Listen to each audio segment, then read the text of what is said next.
Why, why is your hand in his? I froze, rooted to the spot at the doorway of the living room. The warm yellow light spilled down, and there they were, Margaret's hand tightly clasped in Frank's, my younger brother. Not a careless touch. No, this was intimacy, shaky, burning, with fire in their eyes.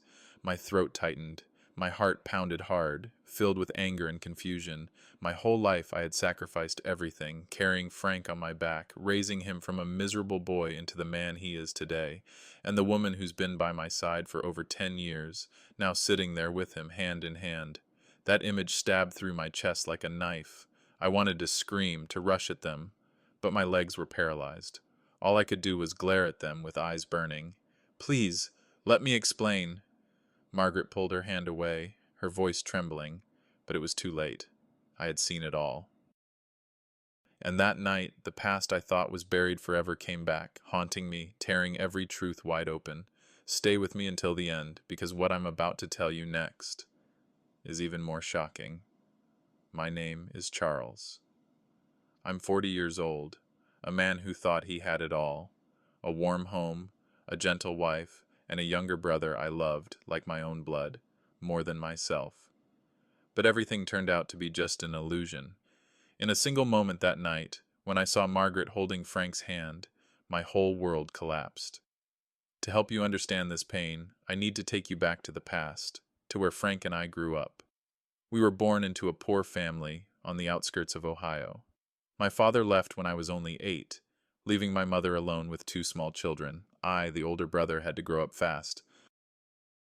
While other kids were playing in the streets, I was already carrying bags of cement for hire, washing dishes in diners, and even picking up bottles and cans with my mother just to trade them for a few coins. I still remember that winter when Frank turned 10. The cold was biting, snow piled on the roof of our worn-out house. In the kitchen, there was only one bowl of thin porridge left. I pushed it toward Frank, watching him devour it while my throat tightened with bitterness. I was 13 then, but in my heart I carved a vow. I'll take my father's place. I'll protect him, no matter what it costs. My mother, frail and weary, often looked at me with eyes full of love and sorrow. Once, she held my hand and whispered, "Charles, you are this family's backbone. Never abandon your brother, you hear?" I nodded, clenching my teeth. In the years that followed, I juggled school and work. I took any job I could, waiting tables, cleaning floors, hauling heavy loads. Some nights I came home late, my hands cut and raw, my body reeking of sweat and dirt. But the moment I saw Frank sleeping peacefully, I felt comfort wash over me. I turned that promise to my mother into my way of life. Frank never missed a meal. He never wore torn clothes. I never let him feel left behind. Whatever good I had, I gave to him. And as we grew older, I believed all those sacrifices had built a strong, unshakable family. But I never imagined everything would one day turn into a blade and drive straight into my heart. When I was 18 and Frank was 15, our mother passed away after a sudden illness. Just before her final breath, she placed her trembling hand on mine and whispered, "Charles, don't let your brother lose his way. Always keep him close to you." I collapsed beside her bed, tears streaming down my face, crushed by grief and the heavy weight that fell onto my shoulders. From that moment on, Frank became my life's mission. I gave up my dream of going to college and went straight to work so I could provide for the 2 of us.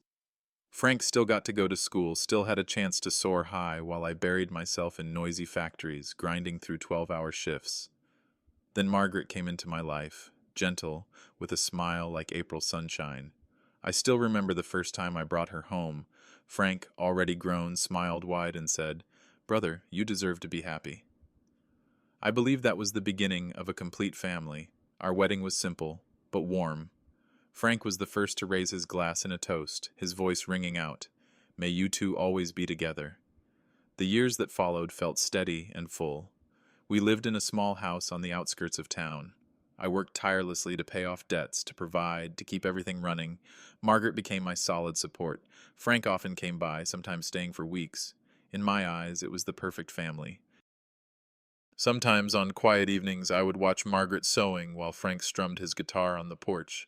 I would smile to myself and think, I did the right thing. All the sacrifices were worth it. But fate is cruel. I don't know when it began. Somewhere among the laughter came secret glances, stolen touches. I trusted too much. I was blind, and I never noticed the tiny cracks spreading quietly, slowly destroying everything. Until that fateful night, when my eyes saw Margaret and Frank holding hands, every precious memory shattered, turning into a bitter joke. The sweet past now serves only as a cruel mirror, doubling the pain of the present. After that fateful night, the image of Margaret and Frank holding hands haunted me every single moment. I tried to convince myself it was just a misunderstanding, but my heart couldn't rest. A whisper in the back of my mind told me I had to dig, had to find out the truth, otherwise my own doubts would destroy me. One late evening, Margaret left her phone on the kitchen counter while she went to shower. My hands trembled as I picked it up. I had never invaded her privacy before, but in that moment, instinct told me I needed the truth. Messages.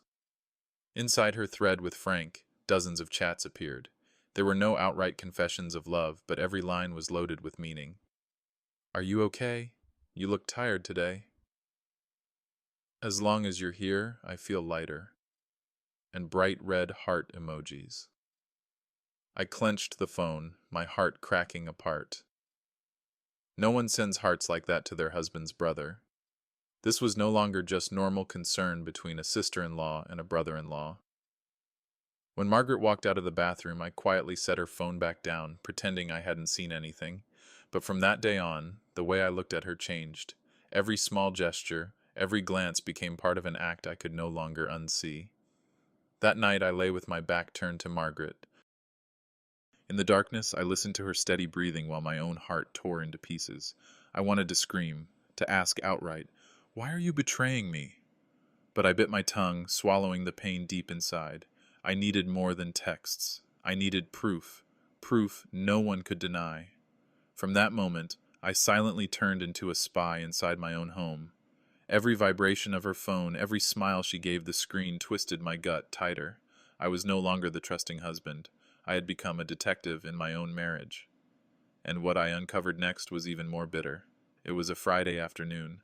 I came home earlier than usual. Margaret was dozing off on the sofa, her purse slipping to the floor.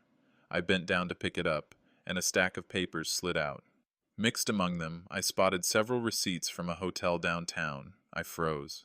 My fingers trembled as I pulled each one out. Every receipt had clear dates, and what made my heart stop, many of them matched the days Margaret had told me, "I'm going to the spa with a friend," or "I'm visiting my aunt."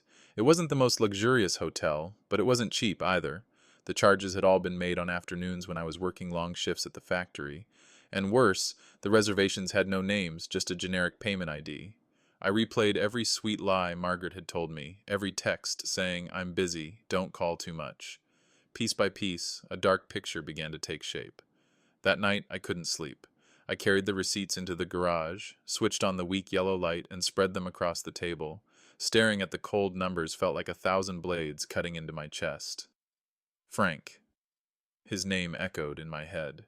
I still didn't have clear evidence to accuse them, but I knew only Frank could be busy at the exact times Margaret disappeared. The next day, I decided to review our expenses.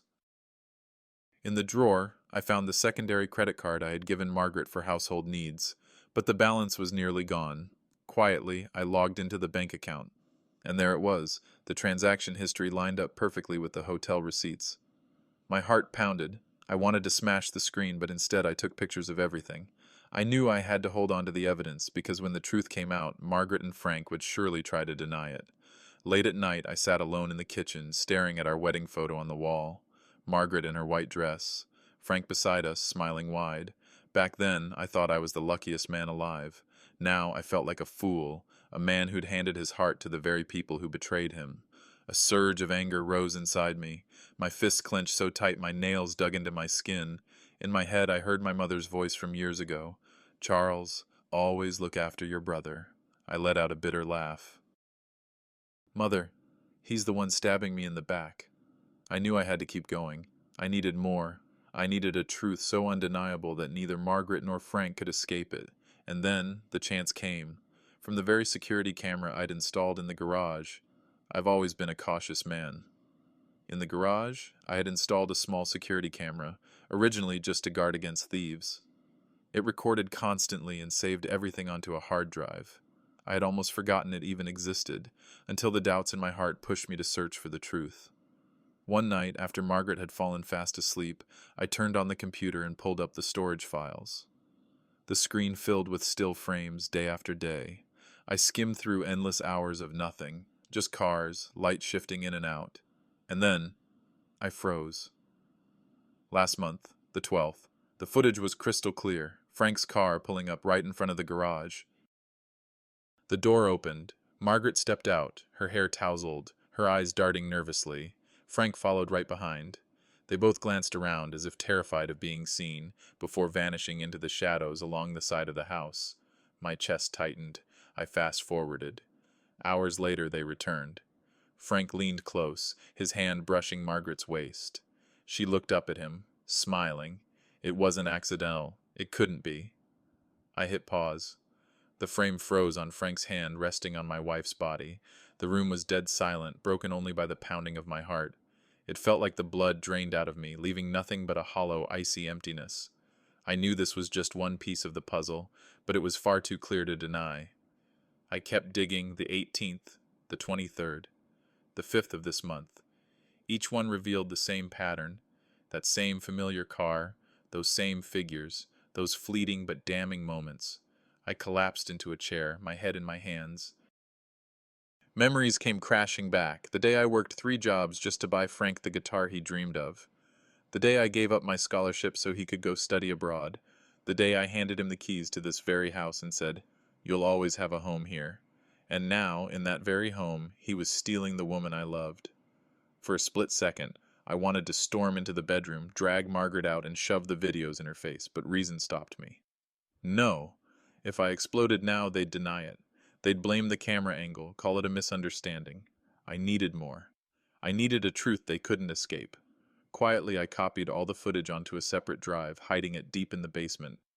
That night, I sat in the garage, staring at Frank's car, my eyes burning with fire. I knew then there was no turning back, but what I didn't expect was that it wouldn't just be the camera. Soon, neighbors and friends began whispering, and those rumors would turn my suspicions into a firestorm. In the days after I watched the footage from the garage camera, the air in the house grew suffocating. I stayed silent, but my eyes no longer hid the suspicion burning inside me. Margaret kept smiling, kept asking about my day, but I could see the way her gaze darted away, the way she avoided meeting mine. Frank came by less often, yet whenever he did, he laughed and joked as if nothing had ever happened. I thought I was the only one who knew, but soon whispers began trickling in from the outside. That afternoon I stopped by the corner grocery store. The shopkeeper, an older woman who loved to chatter, looked at me strangely. As I handed her the money, she leaned in, lowered her voice, and said, "Charles, don't be upset with me for saying this, but people have been seeing Margaret with Frank a lot lately, even holding hands, downtown." I froze, my heart sinking like a stone. I forced a smile, trying to mask the shock. "You must be mistaken," I said. But the look in her eyes told me she wasn't. The rumors spread quickly. An old friend called me, his voice hesitant with pity. "Charles, is Frank still staying with you? I only ask because last week I saw him and Margaret having dinner together. They looked close. I thought you were with them, but..." My hand gripped the phone so tightly it grew slick with sweat. Every word felt like a needle piercing straight into my pride. Me, the man who had given everything to protect his family, reduced to a joke whispered behind his back. One evening, I stood out on the porch. My neighbor across the street, Mr. William, a stern man, not one for small talk, walked over. He cleared his throat and murmured, "Charles, this isn't right. Be careful. People around the neighborhood are already talking. Don't let it all come out in the open and drag your name through the mud." I stood frozen, my eyes bloodshot. I didn't answer, just nodded. But inside, rage boiled over. From doubt I had messages, from messages I had receipts, from receipts I had the camera. And now, beyond the camera, I had the whispers of the world around me confirming it all. Those murmurs were the final blade, cutting through the last fragile thread of trust. That night, I stood before the mirror, staring into my own eyes. I saw a man drained of strength, but with fire blazing inside. I whispered to myself, enough. The truth is clear. It's time to face it. I knew it was only a matter of time before I dragged Margaret and Frank into the light. No more hiding, no more doubts. There was only one path left: confrontation. And as if fate had planned it, the chance came sooner than I expected, at a family gathering, where everything would finally be exposed. That Sunday, the whole family gathered at my mother-in-law's house to celebrate her birthday. It should have been a warm, happy day, but inside me there was only a fire, waiting to explode. I had stayed silent for far too long. Margaret dressed neatly, smiling as if our marriage had no cracks. Frank showed up in a crisp white shirt, shaking hands politely, carrying that same smug air of respectability. The party went on as usual. Laughter, clinking glasses, toasts, but to me, it was nothing but a stage play. I sat there quiet, watching the betraying pair act out their roles flawlessly in front of everyone. When the cake came out and the candles flickered in the dark, the family sang Happy Birthday. That was the moment I decided. I couldn't wait any longer. I rose to my feet. The singing died instantly. All eyes turned to me. Sorry, I need to say something, and I ask that everyone listen before you judge. The room fell into silence. Margaret stiffened, her smile faltering. Frank arched his brows, forcing a thin grin. From my pocket, I pulled out several papers, the hotel receipts I had kept. I laid them on the table, right in front of everyone. For some time now, my wife and my brother have been deceiving me. These are hotel bills Margaret paid, not once, but many times. I have other proof as well, but this alone should say enough. Murmurs rippled through the room. My mother-in-law's eyes widened in shock. A cousin blurted out, "No, that can't be true." Margaret's face went pale, her lips trembling. "Charles, you're misunderstanding. This isn't—" I cut her off, my voice cold. "Misunderstanding? Then explain the texts, full of red hearts, sent to Frank. Explain the security camera footage of you two in the garage, holding each other in the middle of the night." Frank jumped in, his voice sharp. "You're twisting everything. Margaret and we only met to talk about work. Yes, work." I locked eyes with him, my stare burning like fire. "Work. What kind of work takes place in hotel rooms? What kind of work needs holding hands at midnight? Who do you think you're fooling, Frank?" The air grew thick, heavy. A few relatives began shaking their heads, casting doubtful glances at Margaret and Frank. I drew in a deep breath, pressing my hand to my chest, as if to keep my heart from bursting. I've been silent long enough. Tonight I'm speaking the truth, so everyone can see the faces of the two people I trusted most. Whispers erupted again, louder this time. Margaret bowed her head. Frank clenched his fists, his jaw tightening. But I wasn't finished. This was only the beginning of a confrontation that would tear everything wide open. After I laid the hotel receipts on the table, the room fell into a suffocating silence. Whispers rippled through the relatives like an underground current. Margaret kept her head bowed, while Frank lifted his chin high, trying to look unshaken. I fixed my eyes on Margaret. "Say it. In front of everyone here, do you dare deny it?" She looked up, tears welling. "Charles, Frank and we just—" "Just what?" I roared, my voice echoing through the room. Just late nights in hotels? Just secret touches? Just messages dripping with hidden meaning? What else do you expect me to believe?" Margaret broke down, sobbing into her hands.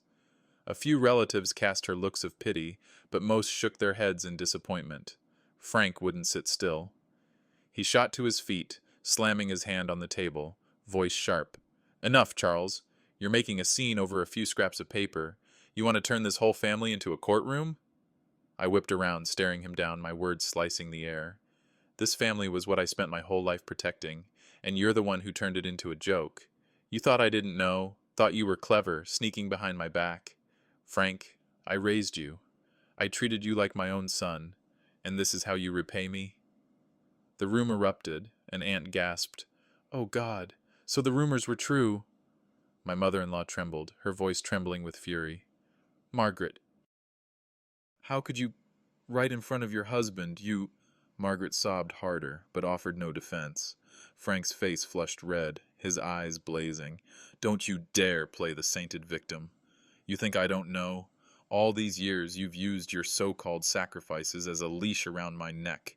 Margaret came to me because you stopped being the man she needed.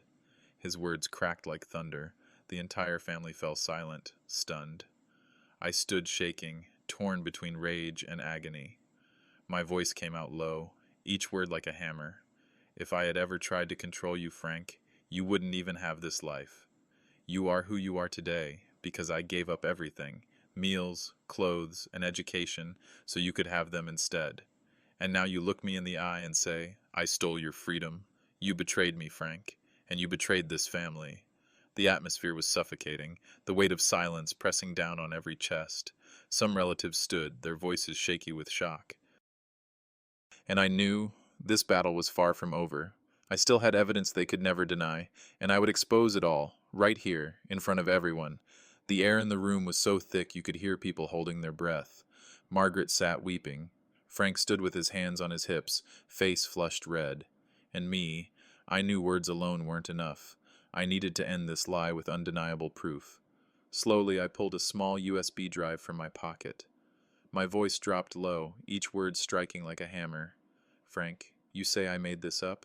Margaret, you say I misunderstood? Fine. Then let everyone here watch and judge for themselves. I plugged the USB into the big television in the living room. The room went dead silent, the only sound my heartbeat pounding in my ears. Then the footage from the garage camera appeared. On screen, clear and irrefutable. Frank's car pulling in, him stepping out, and right behind him, Margaret, hair messy, eyes shining. The two glanced around nervously, then slipped close together. His hand rested on her waist, her lips curled into a faint, guilty smile.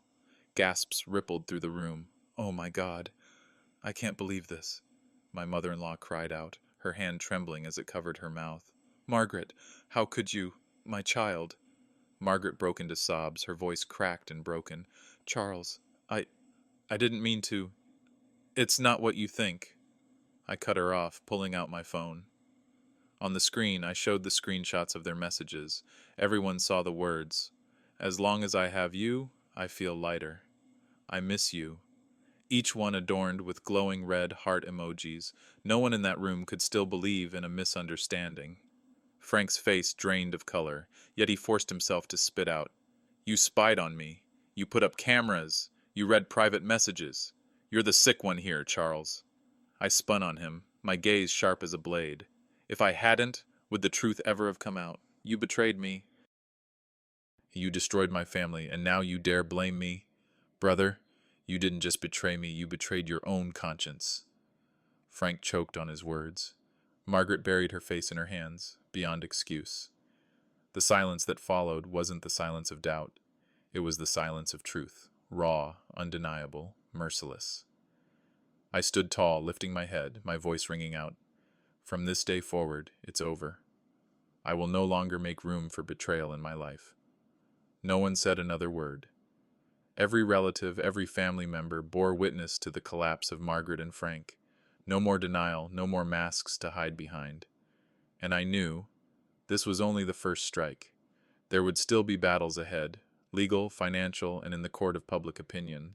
But at least tonight, I had reclaimed the one thing that mattered most, the truth. After that birthday dinner, the truth was out. Margaret and Frank had no way left to deny it.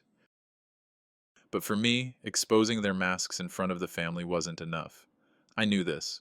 If I didn't act decisively, they would try to come back, maybe even take advantage of the very wealth and sweat I had bled for. I started by visiting an old lawyer, Daniel Harris, a friend from my college days. We sat in his office under the glow of desk lamps, surrounded by piles of files and the faint smell of ink and paper. I told him everything, from the evidence I had collected to the loans Frank had taken out under my name years ago when I co-signed for him. Harris tapped his pen on the table, his voice grave. Charles, you need to act now. On the marriage front, this evidence is enough for divorce on grounds of adultery.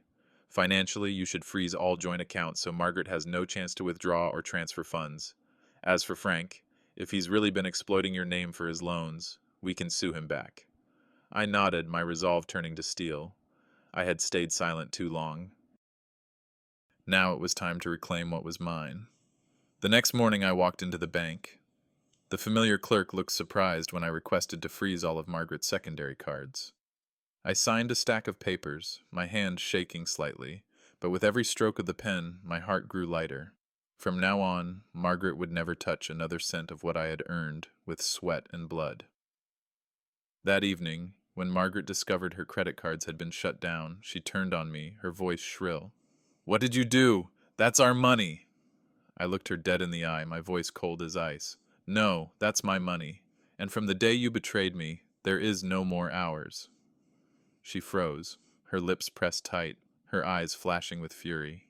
But I no longer cared. I had already set my sights on the next step, digging deep into the web of financial deceit that Frank had been hiding behind my back. A few days later, Harris and I met at the Financial Records Building. He carried in a thick stack of documents and dropped it heavily on the table. "Charles," he said gravely, "I had my people dig deep. You'd better brace yourself." I flipped page after page, my eyes locked on the numbers. My heart pounded as I saw my name appear over and over again on loan agreements. But the signatures were not mine. There were 4 separate loans, totaling more than $120,000. All of them used my personal information and forged signatures. And the guarantor listed in the system? Frank Miller, my own brother. I gripped the edge of the table, my hands shaking with fury. Images flooded my mind. Frank laughing, Frank toasting at my wedding, Frank strumming his guitar for the family. And yet behind my back, he had quietly turned me into a debtor. Harris tapped his pen on the desk, his tone firm. "You see, this isn't just betrayal of trust. This is organized fraud and forgery. If you stay silent, the entire debt falls on you. But if you fight, we can countersue. Yes, with this evidence, the court will stand on your side." I lifted my head, my eyes burning red. "I'll do it. I'll drag him into the light. Frank has taken too much from me. Now it's time he paid the price." That evening, I laid the files out across the living room table. Margaret saw them, and her face drained of color. "Charles, what are you planning to do?" she stammered. I gave a cold smile. "Ask Frank. He used my identity to take out loans. If I don't sue, I'll be the fool stuck with the bill. But I'm not a fool anymore, Margaret." She said nothing, just stood there pale, her head bowed. I could see the fear in her eyes, not only for Frank, but for herself. That night, I signed the authorization for Harris to proceed with the lawsuit. For the first time in years, my chest didn't feel heavy. Instead, I felt resolve. For the first time, I was taking back control of my life. But I also knew, once this news broke, the firestorm would spread. And Margaret and Frank would have nowhere left to hide. News of the lawsuit spread quickly among family and friends. In a small town, no secret stays hidden for long. Within days, I started getting strange looks from neighbors, hushed whispers as I walked by. Frank was the first to learn, by a court summons. I remember him barreling up to the house that afternoon, pale, clutching the paper in his hand. "What are you trying to do, Charles? You want to send me to jail?" he shouted, his voice shaking. I looked him in the eye, my tone flat but steel strong. "You put yourself there. I only brought the truth to light." Frank tried to squirm. "You know I only borrowed your name. I planned to pay it back. I just didn't get the chance. You're my brother. How can you be so cruel?" I gave a bitter laugh. "Brother, you betrayed me, betrayed our family, betrayed everything I sacrificed for you. From today on, I am no longer your shield." Frank fell silent, his face drained white. He left, but I could see panic eating at him day by day. Meanwhile, Margaret began feeling the pressure. With the cards frozen, she fumbled at the grocery checkout. Bills didn't get paid as smoothly anymore. She turned to me, voice low, and for the first time there was fear in it. "Charles, I need money for everyday expenses, at least for daily things." I met her gaze calmly. "You have Frank, don't you? Let him take care of you. I've done more than enough for you." She was speechless. She had never known want, and now every day tightened around her like a noose. The worry showed plainly on a face that had once been composed and proud. When the court set the date for the first hearing, Harris called. "Charles, we have an absolute advantage. Be patient. Once this record goes public, Frank will have nowhere to run." I sat in the living room as late afternoon light slanted in. A cup of coffee sat cold on the table. I closed my eyes and felt not just rage, but an odd, freeing calm. I had been a man who only bore things. Now I had learned how to strike back. And I knew, after the legal and financial battles came the battle for public opinion. Then it wouldn't be just the family, the whole community would see their true faces. After the lawsuit was filed, the atmosphere in our small town changed completely. In a place where everyone knows everyone, my family's story became nothing less than a scandal that shook the community. Each morning when I stepped out of the house, I could feel the stares from neighbors. Some looked at me with sympathy, some with respect, but there were also plenty of condemning glares aimed squarely at Margaret and Frank. One afternoon, I walked into my usual coffee shop. The owner, Leonard, pulled me aside and whispered, "Charles, everyone's talking about Margaret and Frank. They say you've been too kind, and she just threw it all away. And Frank, well, he doesn't have a face left in this town anymore." I stayed quiet, just nodded. But inside, I knew public opinion was doing part of my work for me, tearing away their masks, turning Margaret and Frank into laughingstocks in the eyes of the town. Margaret began to feel the weight too. At the market, she heard the whispers behind her back. "There, that's the cheating wife. Shameful, cheating, and living off her husband's money." She came home pale-faced, slammed her groceries down on the table, and screamed at me, "What are you doing to me? Do you want the entire town to despise me?" I met her eyes calmly. "I haven't done anything. You and Frank created this. I'm just letting the truth speak for itself." With each passing day, the pressure mounted. Frank's closest friends began avoiding him. The drinking invitations stopped. He holed up in a rented apartment, too ashamed to show his face outside. But this was only the beginning. I knew the truth wouldn't remain confined to our neighborhood. Once the local press picked it up, everything would explode beyond anyone's control. Just a few weeks later, the story that had once been only gossip around the neighborhood appeared in the local paper. The headline read, "Husband sues brother for financial fraud, also accuses wife of infidelity." The article didn't print our full names, but in a town this small, everyone knew exactly whose family it was about. A photo of the county courthouse ran alongside the subheading, "A double betrayal rocks the community." That was the spark that set everything ablaze. At the bar, at church, in the supermarket, everywhere I went, I heard people talking. Some men clapped me on the shoulder, their voices full of respect. "Charles, you did what most men wouldn't dare. You stood up for yourself." But for Margaret and Frank, the press was a crushing blow. The night the article was published, Margaret threw the newspaper onto the table, her face pale, shouting, "You've done it now. The whole town thinks I'm a traitor. How am I supposed to show my face at work, at the market?" I only shrugged, my eyes cold. "Who do you want to blame, Margaret? The paper just printed the truth. If you hadn't done it, there wouldn't be a story." Frank fared even worse. He called me in the middle of the night, his voice cracked with panic. "Charles, please, drop the lawsuit. The media's making me into a joke. Do you really want the whole state to know I'm a fraud?"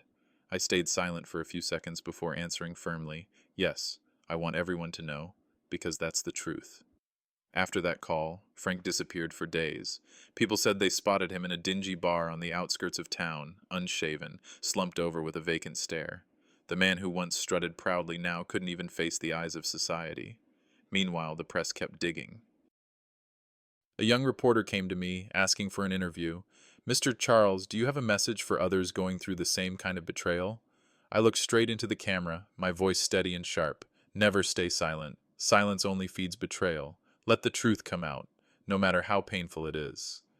The next day, those words were on the front page, spreading across the community. Strangers shook my hand, calling me a symbol of a man brave enough to fight back. As for Margaret and Frank, the opposite was true. They became the targets of ridicule and scorn. Everywhere there were pointed fingers, everywhere bitter laughter. And I knew the storm of public backlash was still far from over. Because once the church, the heart of our community, spoke out, everything would reach its breaking point. That Sunday, I walked into church as usual.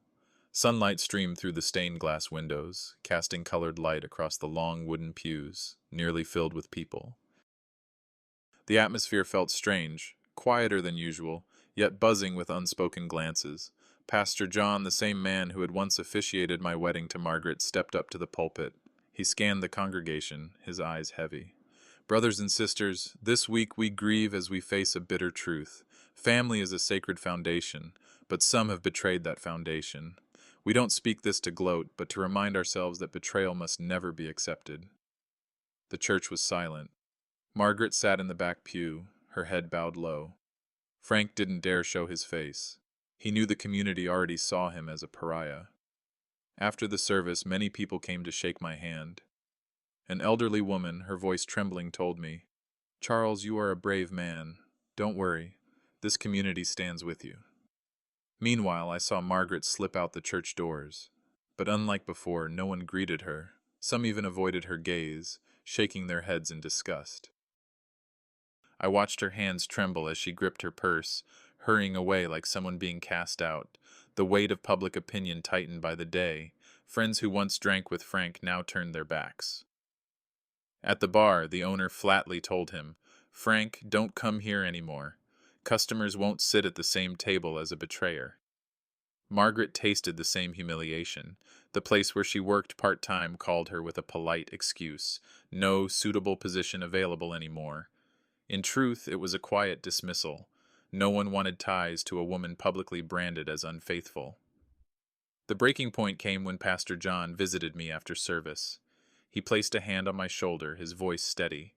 "Charles, earthly justice is slowly moving to your side, but more importantly, you have kept your dignity. As for them, they have cast themselves out of this community." I nodded, a wave of calm washing over me.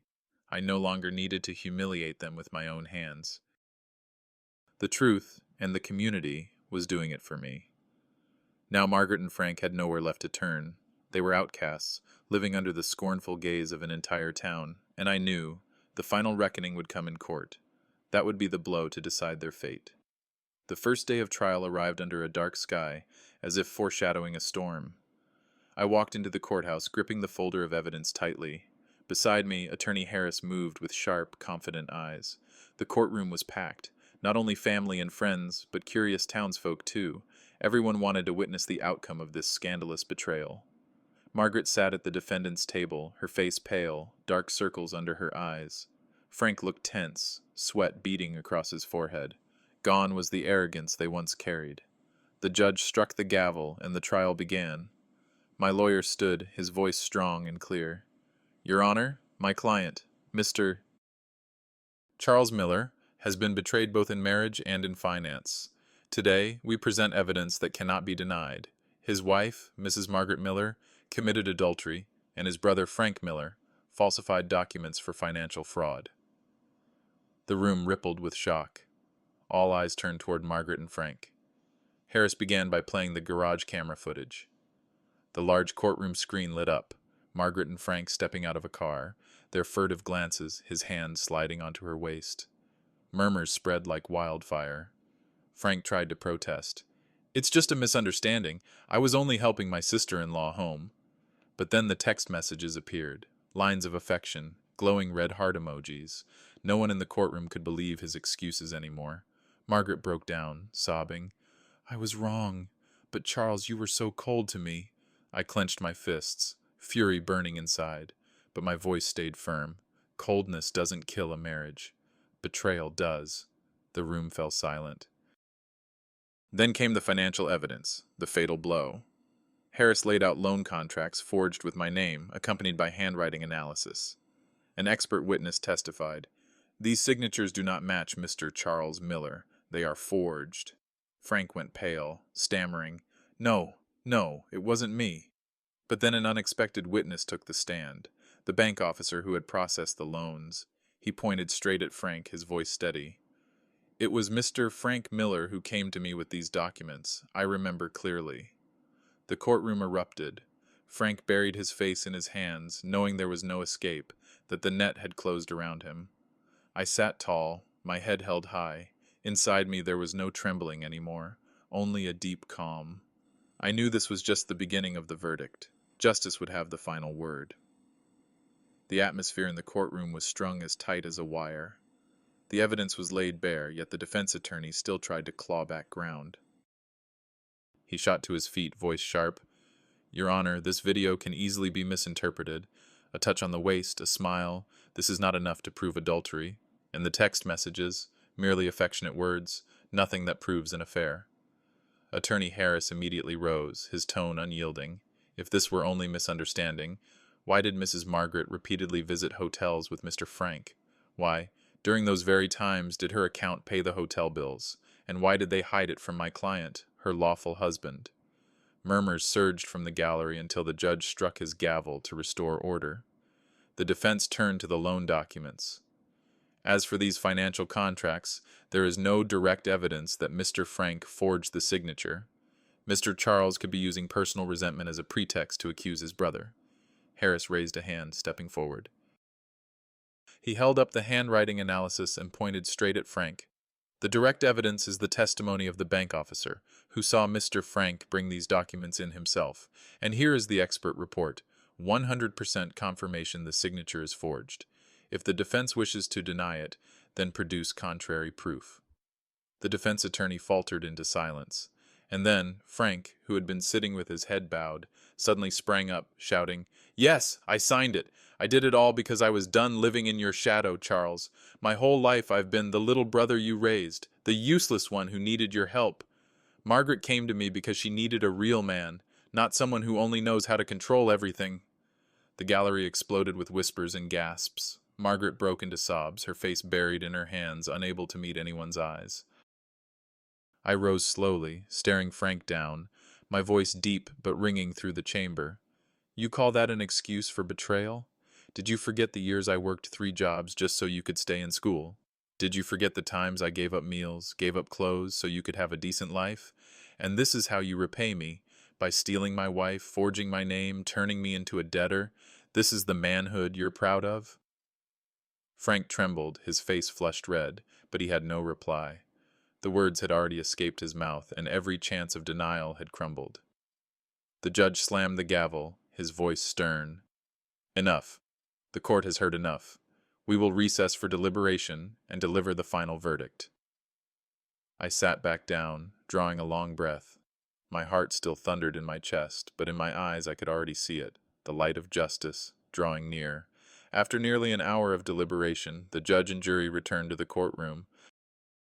The air was thick, every eye fixed on the wooden bench where the gavel was about to strike.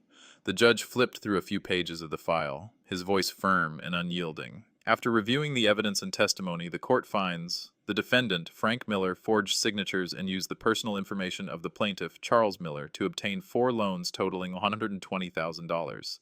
This constitutes serious fraud in violation of federal law. A wave of murmurs rippled through the room. Frank went pale, his eyes wide, hands gripping the edge of the table as if clinging to a last shred of hope.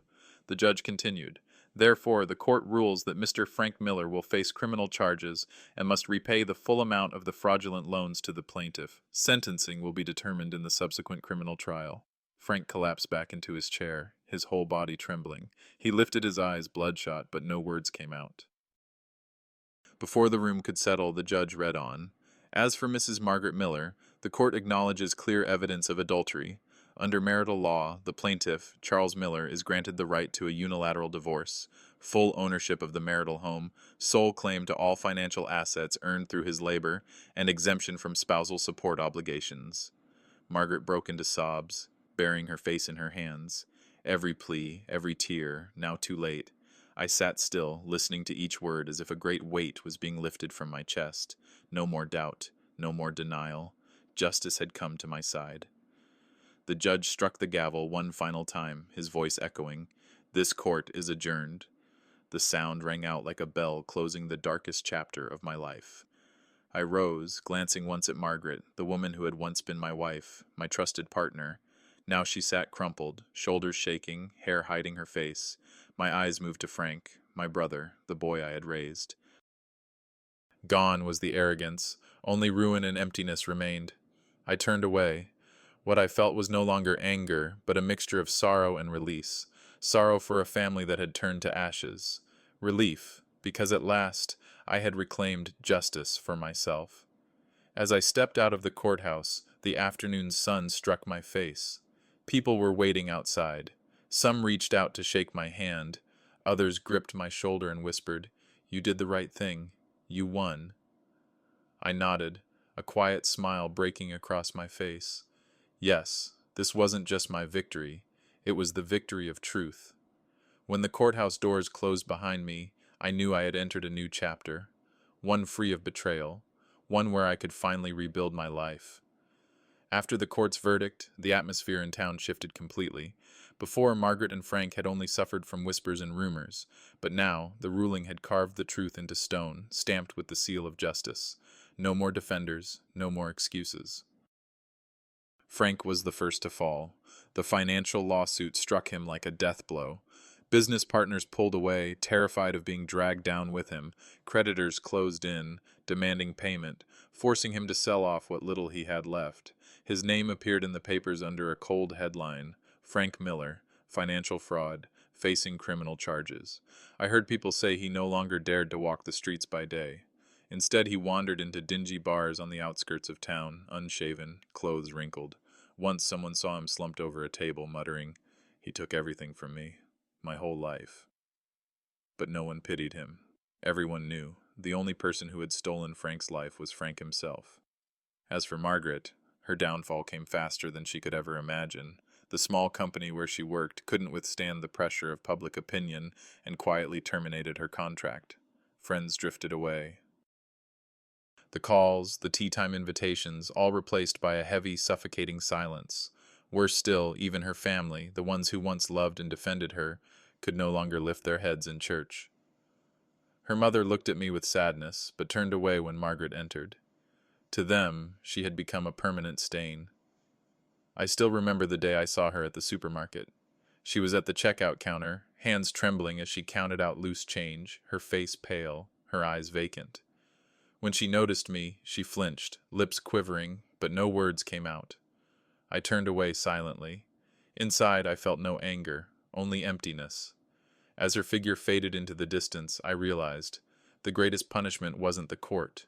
It was the way society itself had turned its back. And this was only the beginning of the tragedy they would have to bear. Frank never imagined he would hit rock bottom so fast. Just a few months after the verdict, he had lost everything. He couldn't even pay rent for his shabby apartment. The landlord threw his belongings into the hallway. That night, under a steady drizzle, Frank sat hunched on the steps, clutching a battered suitcase stuffed with a few old clothes. Passers-by glanced at him with a mix of pity and contempt. But the creditors weren't done. They hunted him down, pounding on his door, shouting, "Frank, pay up! How long do you think you can keep running?" One even grabbed him by the collar, snarling in his face, "You bastard! You used your brother's name for loans. Now you want to disappear?" Frank could only beg, his voice cracking with fear. "Give me more time. I'll find a way." But no one believed him anymore. All they saw was a fraud, a name forever tied to betrayal. He began drinking heavily, drowning in cheap liquor day and night. Some said they saw him sitting on a street corner, clutching a bottle, muttering my name, sometimes cursing me, sometimes crying like a child. Margaret, meanwhile, suffered a different punishment: absolute isolation. After losing her job, she lived off the little savings left in her account, but it dried up quickly. Every door slammed shut. No one wanted to hire a woman branded as publicly unfaithful. Friends who once adored her now ignored her calls. They wanted no stain of scandal on their lives. Margaret spent hours in her cramped rented room, staring blankly out a dusty window. At the supermarket, she walked the aisles with only a few packs of cheap noodles in her basket, her eyes avoiding everyone's gaze. One night, I heard from a neighbor that Margaret went back to her mother's house, begging for a place to stay.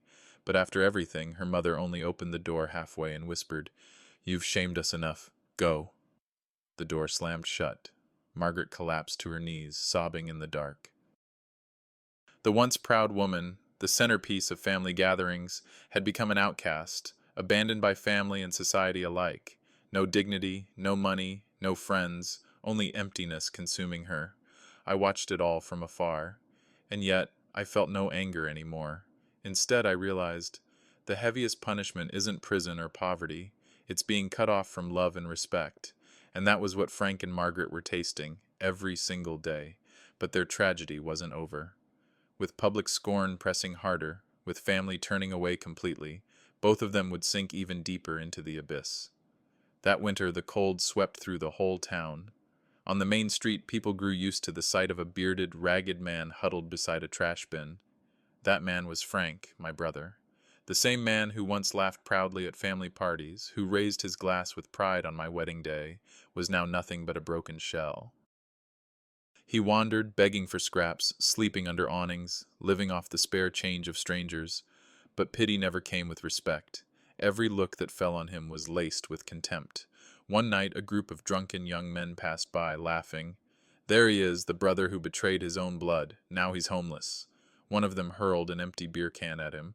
Frank only lowered his head, silently picking it up, too beaten down to fight back. Debt still clung to him, and no one trusted him anymore. Every door slammed shut at the mention of his name. Frank had become a living example for the whole town. The price of betrayal is losing everything: family, money, honor. As for Margaret, her fate was no brighter. After her own family turned her away, she rented a cheap room on the edge of town. Damp walls, flickering yellow light, more like a prison than a home. She scraped by on odd jobs, washing dishes, cleaning houses. But everywhere she went, the whispers followed. "There she is, the woman who left her husband for his brother." Each word cut deeper, like a knife pressing against her heart. One evening, I happened to see Margaret at the bus stop, clutching a torn handbag, staring blankly into space. She looked 10 years older in just a few months, her skin sallow, her smile gone. When our eyes met, she quickly looked down, clutching her bag as if my gaze could burn away her last shred of dignity. She had no one left. Friends avoided her, family disowned her, the community despised her. Even Frank, the man she once held hands with in secrecy, was drowning in drink and darkness, unable to care for himself, let alone her. They had chosen each other, but in the end, both were left with nothing but loneliness. One cold night, as I walked past the park, I saw Frank lying on a bench, a thin blanket clinging to his trembling body. Not far away, Margaret sat huddled beneath an awning, her eyes empty. Two people who once held each other in the shadows, now sharing the same frozen night, yet separated by shame and despair, with nothing left to hold on to. That image burned into me, once united in betrayal, now divided by disgrace, and I realized justice doesn't always come from a judge's gavel. True justice is the price a betrayer pays with the rest of their life, to live in shame, in isolation, cast out until their final breath. Frank began to repent only when the night became his only listener. In damp alleyways on the freezing stone benches of the park, he muttered to himself, his voice hoarse from alcohol and despair, "Charles, I'm sorry. Don't leave me, brother." One night, people saw him on his knees in front of the old house I once lived in, pounding his fists against the wooden door. "Brother, give me one more chance. I was wrong. I was so stupid. Don't leave me out here." Inside, I stood silently, listening to his sobs, but my heart no longer moved. I had carried him for years, forgiven him countless times, only to have a knife driven straight into my chest. This late regret could no longer reach me. Frank was haunted by dreams. He told other drifters at his shelter that every night he saw me, sweat-soaked hair, furious eyes, throwing stacks of forged contracts in his face. Then he saw Margaret, her hand clasped in his, until it crumbled into ashes in his palm. He woke screaming, drenched in sweat, crying, "Don't leave me! Don't abandon me!" Margaret fared no better. After losing her job and being rejected by her family, she began drowning in her own nightmares. Each time she looked in the mirror, she saw a face wrinkled, eyes stripped of the light they once held.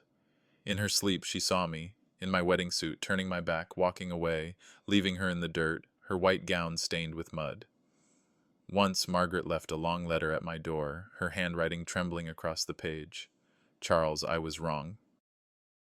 I know these words mean nothing now, but my heart never stops aching. Every day I live in loneliness. I wish I could go back to the day you first brought me home. If I could, I would choose you again, but I destroyed everything. I'm sorry for betraying you.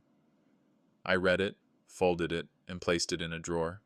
I didn't burn it, nor did I reply, because I knew her regret wasn't for me. It was for herself, for realizing too late that what she'd lost could never return. Both Frank and Margaret now lived only on fragments of memory. But memories can never save the present, and that torment, that endless regret, was the heaviest sentence life could give them.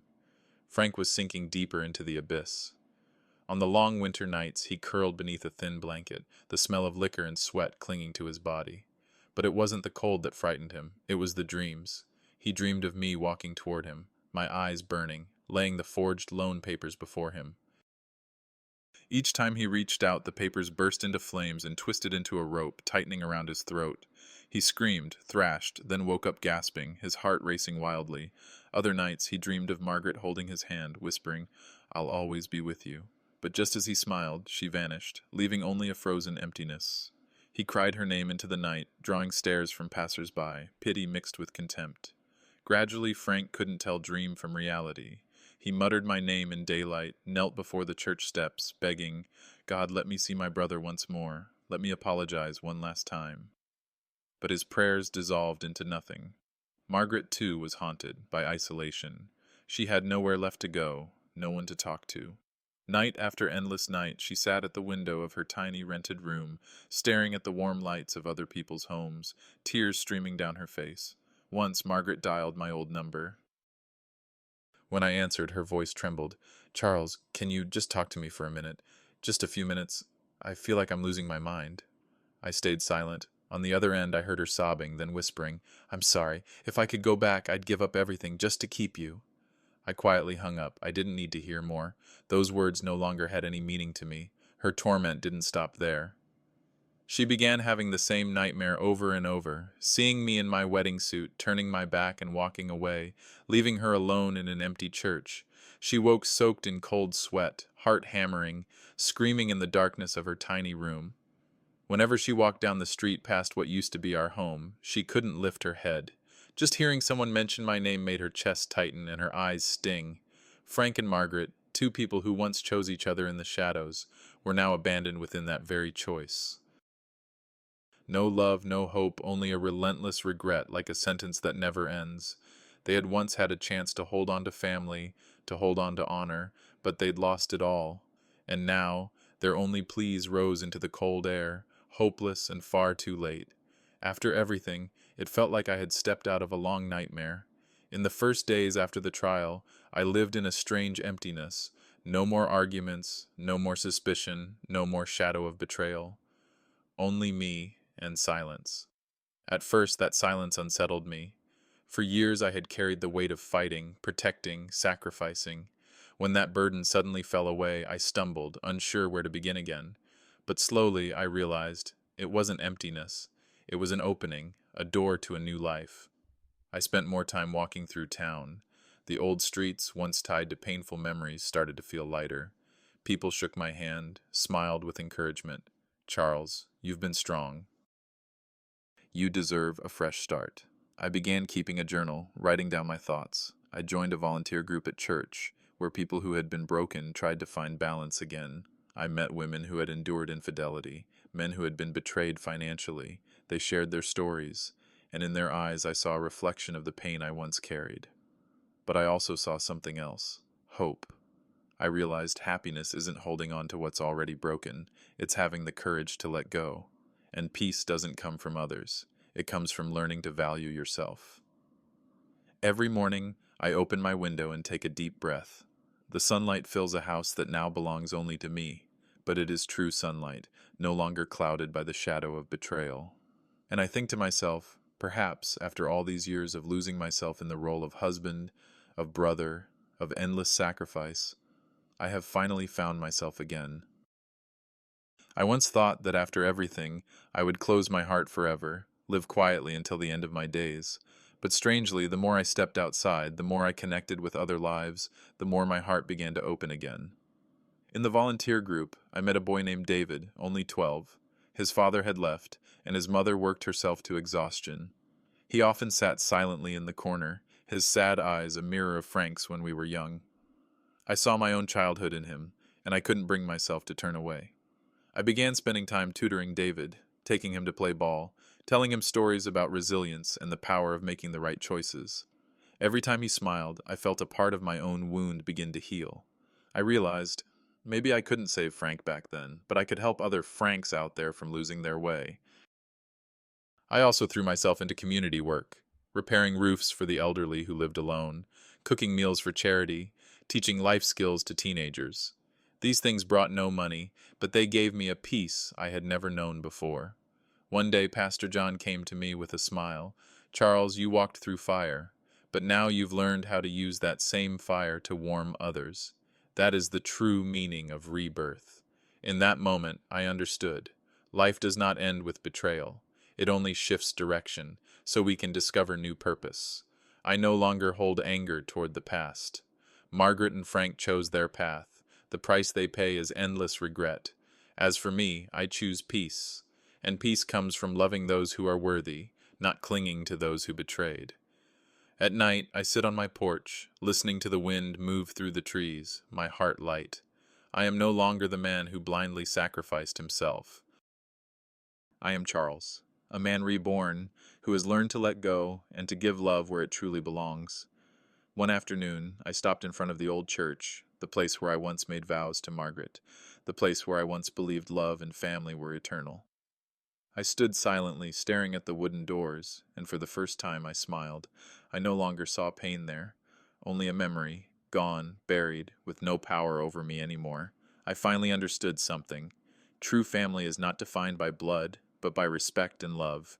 Blood can betray you. A spouse can deceive you. But kindness and compassion will never turn their back on you. I've found a new family in my community, in the people I help, in the gratitude shining in a child's eyes, in the smiles of the elderly as they receive a warm meal. The day I chose to forgive myself, I was freed. I no longer let the past chain me, nor do I wait for betrayers to kneel and apologize. They've paid their price in their own way. As for me, I choose to keep moving forward, lighter, calmer. And to anyone reading my story, if you've ever been betrayed, if you've ever lost your trust, don't believe your life is over. In truth, it's a cleansing, a way of stripping away those who were never worthy, so you can finally see your true value. Don't fear letting go. Don't fear loneliness. Because loneliness in freedom is far happier than living in a relationship built on lies. I've learned this. Betrayal can take away a marriage, your possessions, even your reputation in an instant. But it can never steal your pride or your integrity, so long as you choose to stand tall. And I believe one day, you too will hold your head high, just as I do today. If this story speaks to you, stay with me, because the next one I share will be even more shocking, something you may never have dared to imagine.